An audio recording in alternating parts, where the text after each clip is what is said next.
N'hésitez pas à liker la vidéo si elle vous plaît et si vous êtes nouveau sur la chaîne, n'oubliez pas de vous abonner et d'activer la notification pour ne rater aucune de nos prochaines vidéos. Les forces armées de la République démocratique du Congo lancent maintenant les offensives que la population...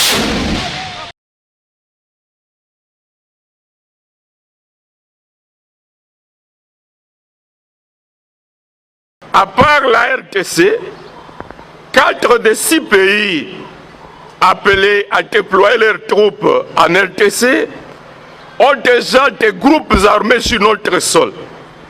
La République du Soudan du Sud a les Mbororo, avec des militaires sud-soudanais qui font régulièrement des incursions sur notre territoire. Mais en plus des Mbororo, nous avons un nombre très important de réfugiés sud-soudanais sur le territoire de l'Ituri, la province de l'Ituri, dans le territoire de Aru. Bon, comment devrions-nous gérer la présence de ces militaires sud-soudanais sous la présence des Mbororo qui envahissent notre territoire dans cette partie-là? À part le Sud-Soudan, nous avons l'Ouganda, pays dont les ADF sont originaires. Mais également, nous savons le rôle que l'Ouganda a joué, 1998 à 2003 à l'Ituri, par la création de divers groupes armés, tels que notre camarade Tejano nous l'a présenté la fois passée, RCD-KML, RCD-N, MLC, donc la déstabilisation de tout l'Ituri, avec ses ambitions territoriales, ses convoitises territoriales sur la partie de l'Ituri et la partie du Nord Kivu. Le Rwanda qui a le M23 et les FDLR, le rapport des experts des Nations Unies de 2012 a démontré que même les FDLR que la MONUSCO avait rapatriés au Rwanda quelques années avant ont été rattrapés sur le terrain dans les rangs de M23 à 2012-2013, recyclés par le Rwanda. Alors, le 4e pays qui a déjà des groupes armés sur notre territoire, c'est le Burundi, dans le sud Kivu, avec le groupe Red Tabara et Ngumino. Est-ce que ces troupes burundaises, rwandaises, ougandaises, sud-soudanaises vont s'interdire de consolider les positions des groupes armés avec lesquels ils collaborent une fois ils se seraient déployés sur notre territoire? Autre question, ces troupes ne seront-ils pas appelées à rester le plus longtemps et leur mandat prorogé indéfiniment? L'état de siège déjà, ça levé pose problème. Le rapatriement des troupes de la MONUSCO pose problème. Et si les troupes de ces pays-là doivent venir, a-t-on la garantie qu'à 2 mois, à 3 mois, ces troupes devraient être ramenées chez eux? Nous avons la triste expérience de l'intervention des troupes rwandaises en 2009. Elles ont fait un spectacle à Goma montrant qu'elles rentraient. Mais c'est 4 ans plus tard, lorsque le M23 surgit, que nous avons vu un bataillon de l'armée rwandaise sortir des brousses de Rutshuru, à l'étonnement de tout le monde. À part ces 4 pays qui ont déjà des groupes armés dans la partie est de notre pays, les 2 autres qui restent, le Kenya et la Tanzanie, ont des contingents au sein de la brigade d'intervention de la MONUSCO. Pour quelle nécessité faut-il encore que ce pays-là ramène des troupes? Et ce serait une force de trop à l'est de la RDC où l'on a déjà la MONUSCO, où nous avons les Ougandais dans le cadre de la mutualisation, où nous avons ces armées burundaises clandestinement autorisées par Félix en 2020, les armées rwandaises en 2019, et où nous avons plus de 120 groupes armés. Comment allons-nous contrôler la circulation des armes, sachant que tous ces militaires kenyans et autres ne viennent pas pour une œuvre d'évangélisation.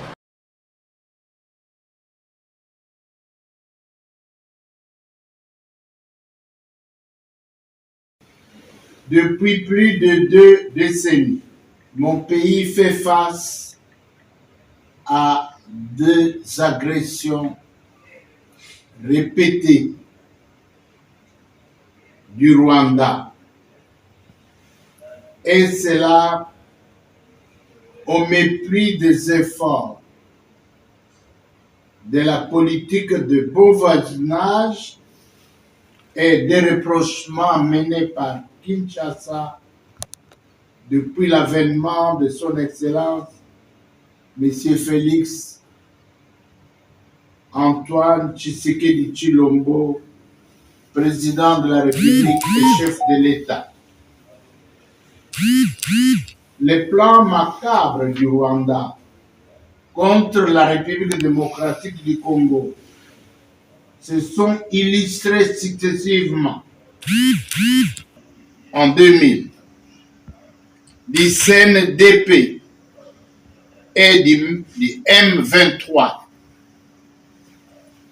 en 2012, neutralisé en 2013 et voilà actuellement réanimé, armé, équipé en 2022 par le même Rwanda.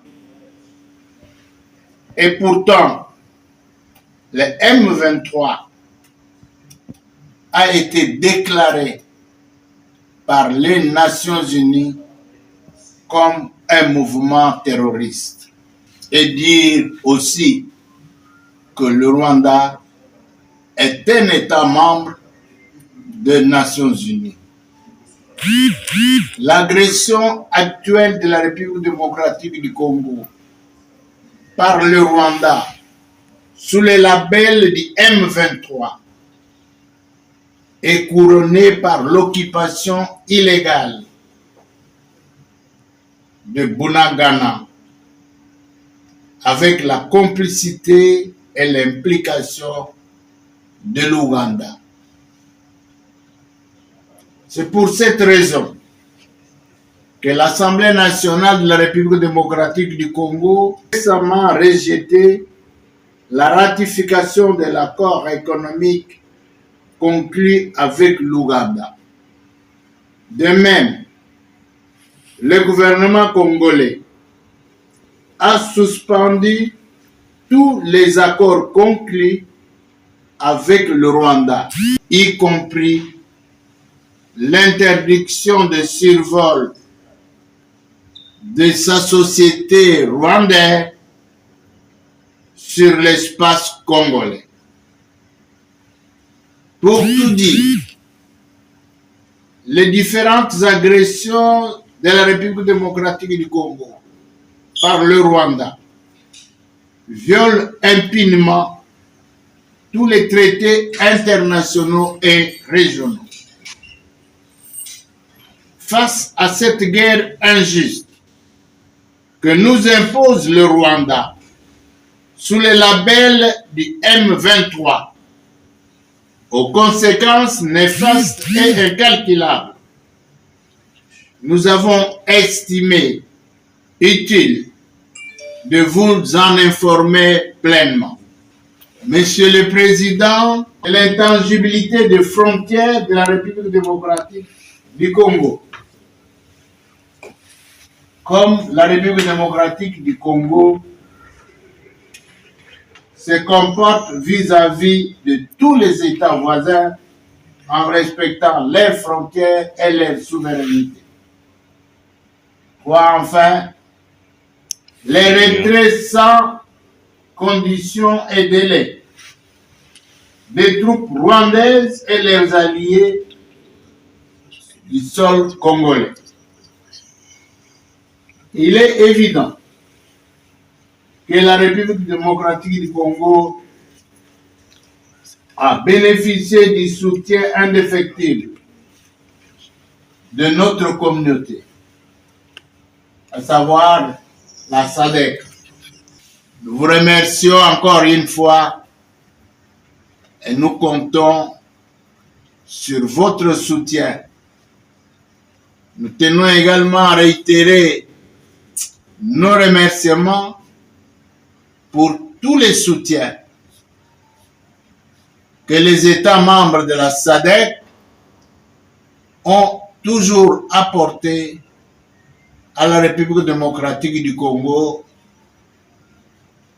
pendant les moments de détresse, de crise comme celle-ci.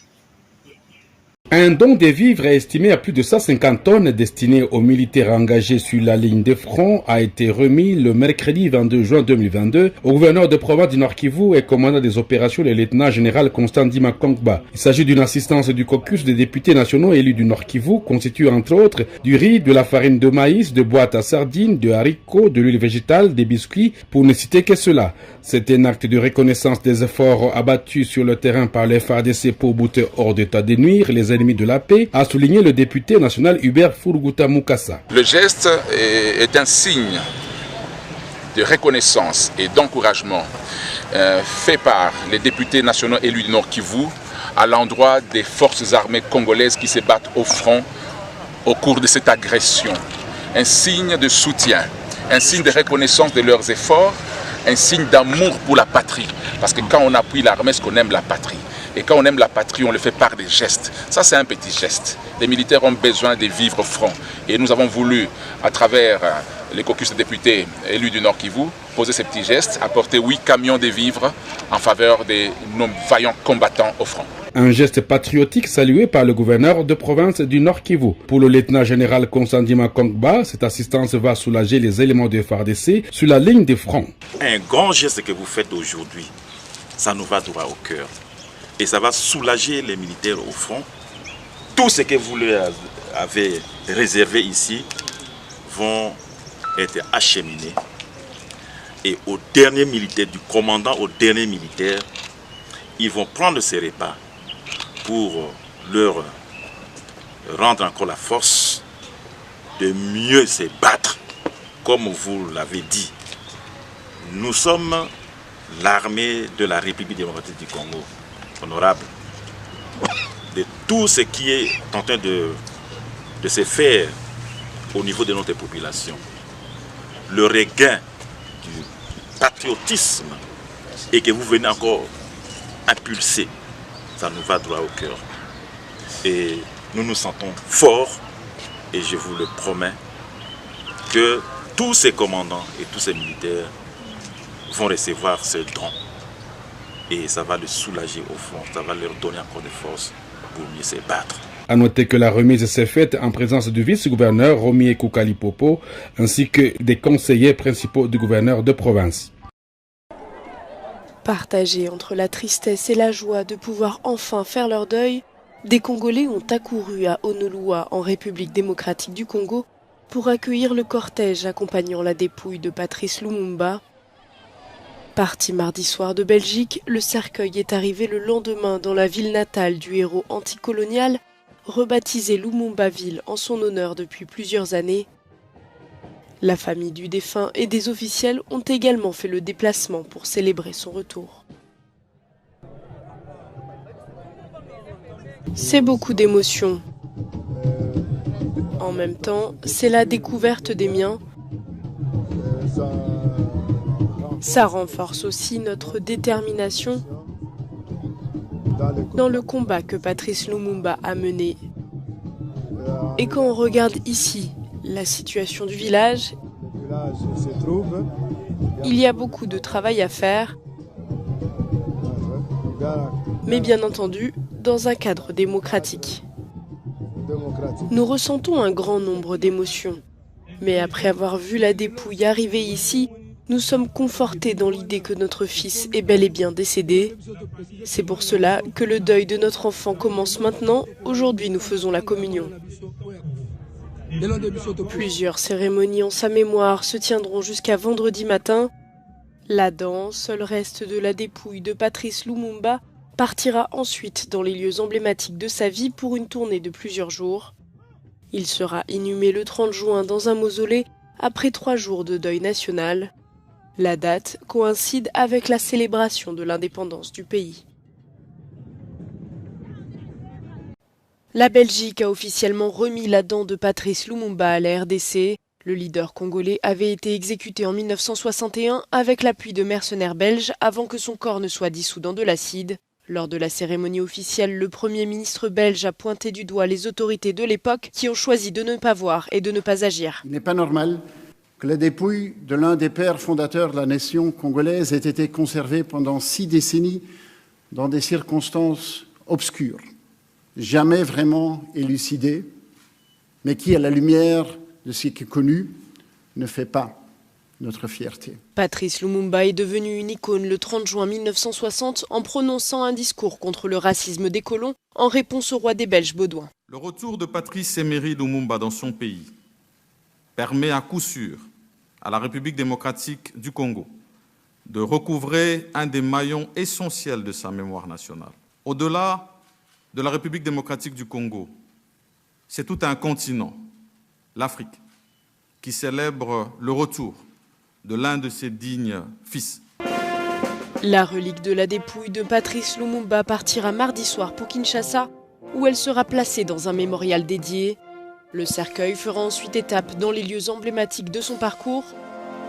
La dent sera inhumée le 30 juin, date anniversaire de l'indépendance congolaise. N'hésitez pas à liker la vidéo si elle vous plaît et si vous êtes nouveau sur la chaîne, n'oubliez pas de vous abonner et d'activer la notification pour ne rater aucune de nos prochaines vidéos.